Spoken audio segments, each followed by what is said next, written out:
Alright, so I got dogs in here, so if you hear or see anything out of the blue, as you can see, I got this buddy right here with me right now. If you hear, so if they pick up the mic or you hear some dogs barking, I apologize, unless you like the sound of dogs barking, in which case, and enjoy the enjoy the dogs barking. So, anyway, this is a hurricane review for Buffalo. I wish I could have uploaded the day of. However, it was blacked out in my area.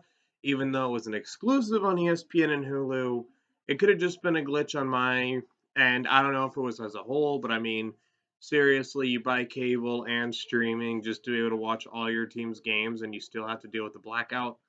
Get it together, NHL.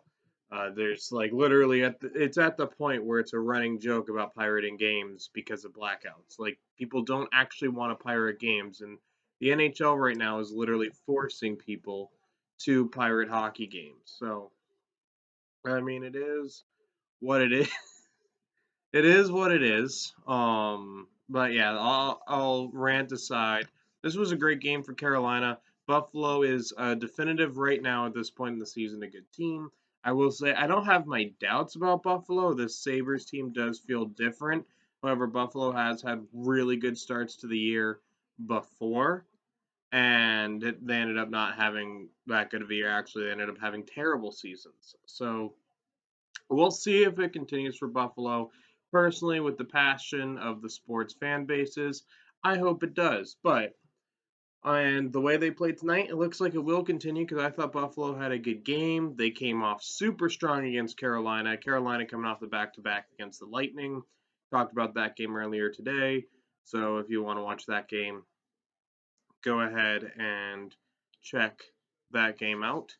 But check that hurricane review out for the hurricane review-a-thon where I do 4 hurricane reviews in 2 days. But actually, yeah, 4. Because Carolina plays Florida tonight. That'll be up tomorrow, hopefully. Maybe like really late tomorrow. And then hopefully in the morning I do the Toronto game, or I do them either really late tonight or hopefully in the morning. We'll see. But the Hurricanes came in off a really strong start from Buffalo. They get 2 goals early, but I missed those 2 goals because even when watching the game on delay, the Hulu on demand, when I clicked on their own streaming thing, it didn't start until the first period. So thanks ESPN, but and Hulu. But anyway, so I missed those first 2 goals. I did watch the highlights, but I don't remember them that well. But yeah, I thought Rant, other than that, they had a good game. In Carolina, if you factor out the last 10 minutes, they win the game 4-1. So I mean, Carolina just really did push through the game really hard. Um, I thought Aho's line played particularly well. More on Aho specifically later. The Jordan Stahl line continued to play well.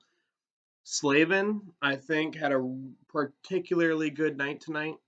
I think Slavin played really well, and then the rest of the bottom 4. I mean, there wasn't really a standout for me other than one player who won Hurricane of the game, and if you watch this game, you know who it is. But Carolina with Tampa Bay and Buffalo really was just all 4 lines performing. Carolina's power play. That's the one big weakness in October Carolina had, was their power play was horrible. And to the coach's credit, because I commented on the power play a lot, so far they've been getting clean break-ins. They've consistently been getting a goal. I don't think Carolina has it in them to be like one of the best power plays in the league, but as long as Carolina has a good power play, I think that's the most we can ask for right now.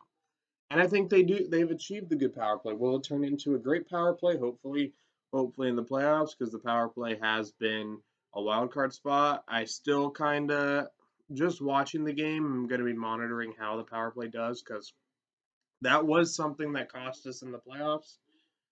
But tonight they got the clean break-ins. They got a goal. They were getting chances. It's doing what it should be, which is at least getting momentum. You want to get momentum if you can't get the goal. They've been getting a goal, and then every power play they've had momentum. The penalty kill continues to thrive. Carolina has the number 1 ranked power play in the NHL. Hopefully they continue in the playoffs. Our penalty kill did fall apart, but I mean, Carolina's at the point where I can look at how will this perform in the playoffs. But yeah, just all around solid effort, and to top it all off, I think he was the best player even without it. Aho actually even had a big hit tonight, which isn't really Aho's forte.